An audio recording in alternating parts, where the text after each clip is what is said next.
Merci beaucoup, Madame la présentatrice. Monsieur le ministre du Travail, de l'Emploi et des Relations avec les institutions, Mesdames, Messieurs les ministres et secrétaires d'État, Mesdames, Messieurs les membres du corps diplomatique, Mesdames, Messieurs les directeurs généraux, directeurs et chefs de service, Mesdames, Messieurs les représentants des partenaires techniques et financiers, Messieurs les présidents des organisations d'employeurs, Mesdames, Messieurs les secrétaires généraux de centrales syndicales de travailleurs, Mesdames, Messieurs les panélistes et participants aux tables rondes, Mesdames, Messieurs les représentants des associations de jeunes, Mesdames, Messieurs les représentants des organisations de l'économie informelle, distingués invités.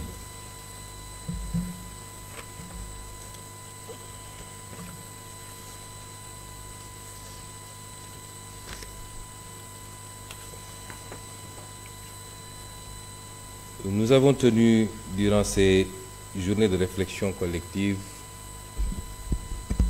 un dialogue social sincère et stratégique autour d'un enjeu central, qui est l'emploi, l'employabilité et l'avenir de notre jeunesse dans une économie en mutation.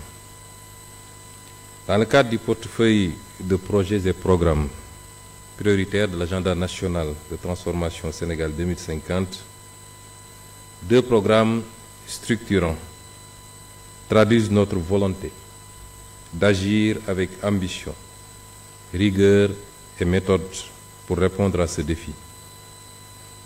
Il s'agit du programme de la grande offensive de la formation professionnelle, du développement de l'emploi et du développement massif de la formation professionnelle duale, et du programme national de promotion de l'emploi à travers la Grande Coalition pour l'emploi. Pour ce qui est du programme de la grande offensive de la formation professionnelle, du développement de l'emploi et du développement massif de la formation professionnelle duale, ce programme constitue l'épine dorsale de notre politique de souveraineté par le capital humain et son ambition est claire. Faire de la formation professionnelle, depuis les niveaux infra-baccalauréat jusqu'au doctorat, un levier massif de transformation structurelle de notre économie, d'inclusion des jeunes et d'élévation des compétences dans les secteurs moteurs de la croissance. Les axes majeurs de ce programme incluent la massification de l'accès à la formation professionnelle qualifiante avec la réhabilitation et la mise à niveau d'instituts, d'écoles d'ingénieurs, de lycées techniques et de centres de formation ancrés dans nos territoires. Le déploiement à grande échelle de la formation professionnelle duale en articulation directe avec les entreprises et les branches professionnelles. L'ingénierie territoriale de la formation pour aligner les compétences formées sur les réalités économiques régionales. La consolidation de parcellaires vers l'emploi à travers des contrats de formation, insertion et des dispositifs d'alternance. L'intégration du numérique et de l'innovation pédagogique avec des plateformes d'apprentissage, des certifications en ligne et le développement des compétences douces. Mesdames, Messieurs, nous engageons cette grande offensive pour faire de la formation professionnelle une véritable arme de construction massive d'emploi et de souveraineté. Il ne s'agit plus de former pour former, mais de former pour insérer, pour produire, pour entreprendre et pour transformer durablement notre économie par nos propres forces et compétences. Cette offensive n'est pas un slogan, c'est un ensemble cohérent de projets, structurés, localisés, pilotés et ancrés dans les territoires avec l'engagement des entreprises, des collectivités et des citoyens. Elle incarne notre vision d'un Sénégal juste, souverain et prospère. Pour le deuxième programme, qui est le programme national de promotion de l'emploi à travers la Grande Coalition pour l'emploi, il répond à un impératif de gouvernance collective de la politique de l'emploi. Il vise à faire émerger une coalition nationale multisectorielle une grande alliance et agrégation de solutions pour créer massivement des opportunités d'insertion dans les secteurs catalytiques. Piloté directement par la primature, ce programme repose sur des portefeuilles structurants portés et exécutés par les ministères sectoriels à travers des plateaux multisectoriels. Ses principaux axes d'intervention sont le lancement de la Grande Coalition pour l'emploi, un pacte tripartite entre l'État, le secteur privé ou plus généralement le milieu socio-professionnel, l'accélération de la création d'emplois dans les secteurs moteurs de croissance tels que l'agriculture au sens large, les bâtiments et travaux publics, l'artisanat, l'économie verte, le numérique, le secteur des services à forte valeur ajoutée. La mise en place de dispositifs incitatifs pour le recrutement des jeunes, tels que les subventions, les exonérations ciblées, l'appui à l'entrepreneuriat salarié. Le renforcement des plateformes locales de l'emploi comme guichets territoriaux et de services, d'orientation et d'intermédiation. Et enfin, la création d'un observatoire national de l'impact et de la performance pour piloter avec rigueur et transparence. Mesdames et messieurs, l'emploi ne se décrète pas. Il se construit dans le dialogue, la cohérence des politiques et l'alignement des énergies. C'est le sens de cette grande coalition pour l'emploi. Un pacte national mobilisateur, une dynamique d'action partagée pour créer de l'emploi décent, durable et ancré dans les réalités de notre économie. En conclusion, notre engagement est total. La jeunesse sénégalaise a droit à un avenir d'opportunités, de dignité et de réalisation. Avec ces deux programmes structurants, nous nous dotons des leviers stratégiques pour un emploi souverain, inclusif et productif. C'est ainsi que nous ferons du travail non plus une attente, mais un droit concret, adossé à une politique de transformation systémique au service du peuple et de la nation. Mesdames et messieurs, je viens de vous lire le discours qui a été préparé par mes services et qui est fondamentalement adossé sur les travaux qui sont en cours au sein de la primature dans le cadre de la déclinaison ou de la mise en œuvre de l'agenda de transformation systémique. Ces deux programmes sont des programmes phares, c'est pourquoi on les a alignés dans ce qu'on appelle les programmes catalytiques, qui constituent les programmes les plus importants dans le portefeuille programme. Je voulais dire que ce que j'ai lu et ce qui a été présenté comme rapport des travaux que vous avez eu à mener pendant ces 2 jours constituent des professions de foi, des projections et des vœux. Il n'en a pas manqué dans le passé au Sénégal et je pense que des regroupements comme celui-là, sous cette forme ou sous d'autres formes, on en a tenu des dizaines, voire des centaines dans ce pays. Il est temps que nous puissions passer à l'action concrètement.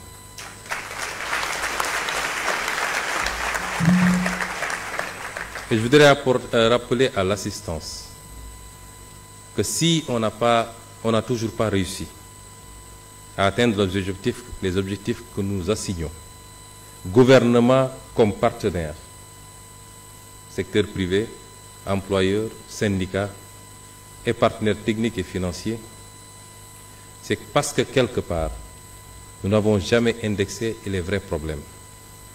Coucher un programme sur un papier n'est pas le plus difficile. Et quelles que soient les imperfections des programmes, leur réalisation stricte aurait abouti à plus de résultats que ce qu'on a enregistré jusqu'à présent. Le vrai problème de ce pays, c'est que nous ne sommes pas productifs. Et nous n'avons jamais travaillé sérieusement à bâtir une économie solide, saine et sérieuse. Je l'ai dit tout tantôt, l'emploi ne se décrète pas, il n'est que la résultante des performances que nous réalisons, particulièrement dans ce domaine qui est l'économie. Et c'est illusoire de penser que l'emploi tomberait du ciel simplement parce que nous avons ce vœu, si nous ne nous attaquons pas sérieusement à ce problème. Le second problème est celui de la mobilisation des moyens endogènes du financement pour répondre à nos ambitions et pouvoir avoir plus ou moins d'autonomie par rapport à cela. Mesdames et messieurs, sur la période 2014-2023,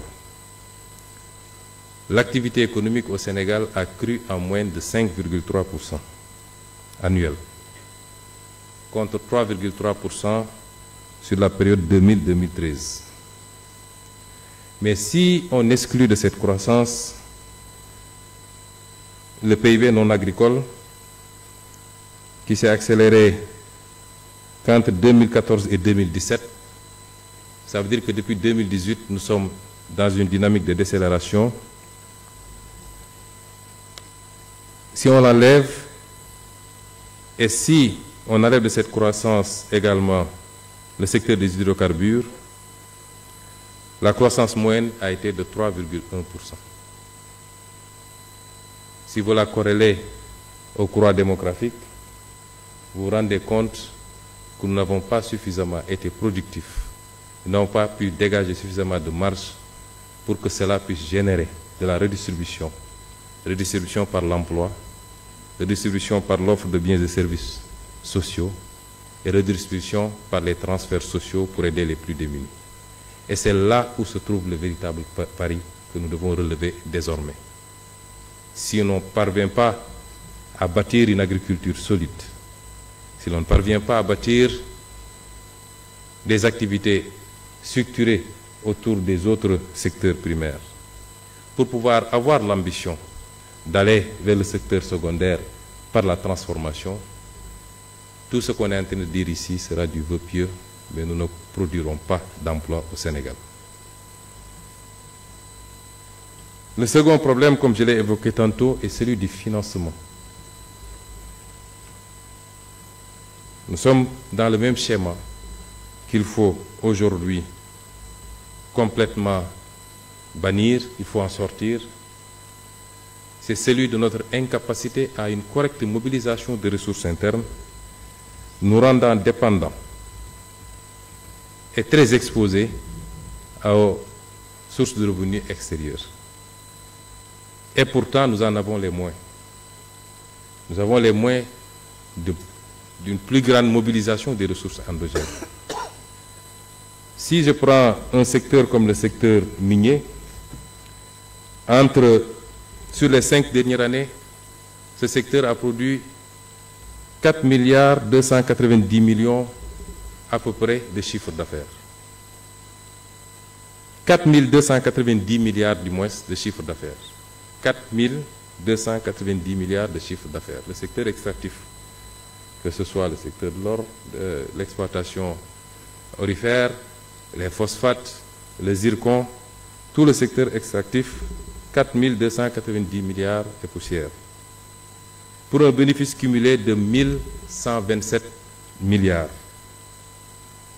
à peu près le 7e du budget du Sénégal. Et en termes de revenus, dividendes comme impôts réunis, y compris les redevances, le pays n'en a pas perçu plus de 400 milliards, soit moins de 35% des revenus générés par le secteur.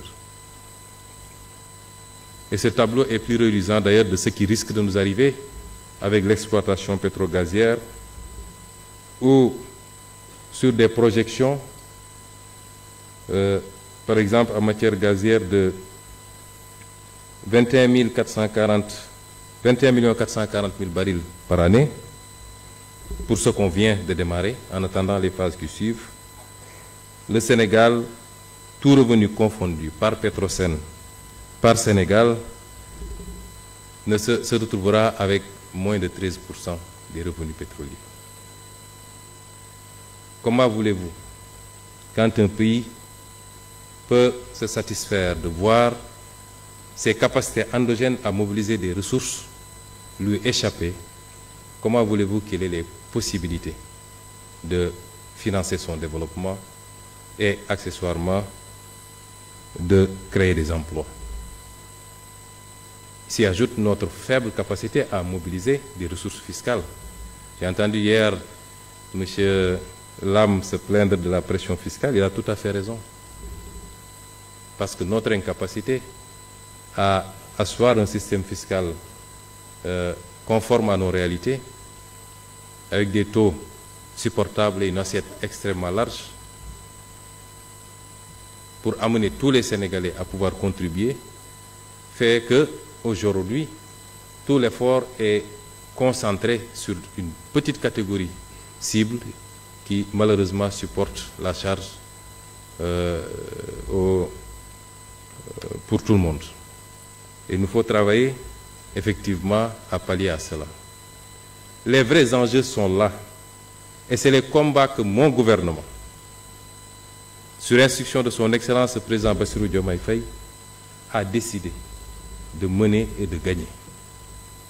C'est ça les vrais enjeux. Et nous aurions souhaité que l'ensemble des Sénégalais, ou l'écrasante majorité des Sénégalais, comprennent ces enjeux. Parce que c'est des paris sur le futur. Mais c'est déjà un défi par rapport au présent.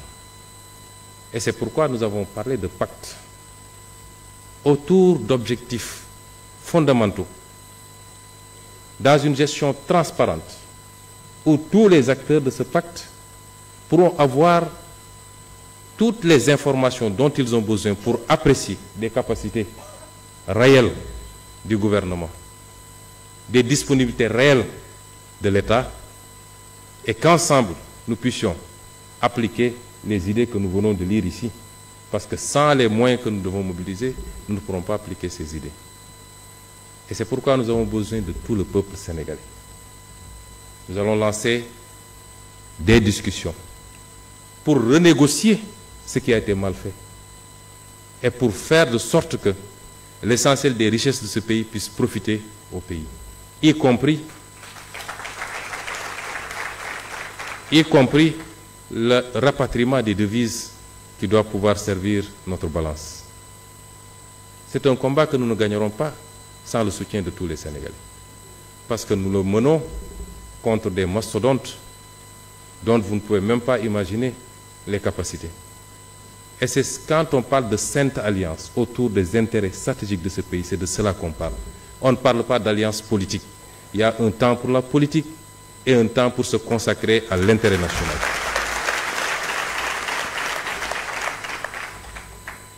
Vous voyez un pays comme le Qatar,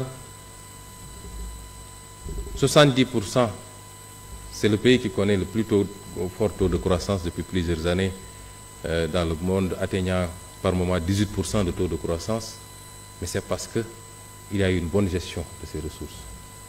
Et c'est le cas de tout le Moyen-Orient. Donc, chers panélistes, voilà les grands enjeux. Je n'épiloguerai pas, il y a ce qui a été fait à la primature avec 2 programmes catalytiques qui, s'ils sont réalisés, nous feraient faire des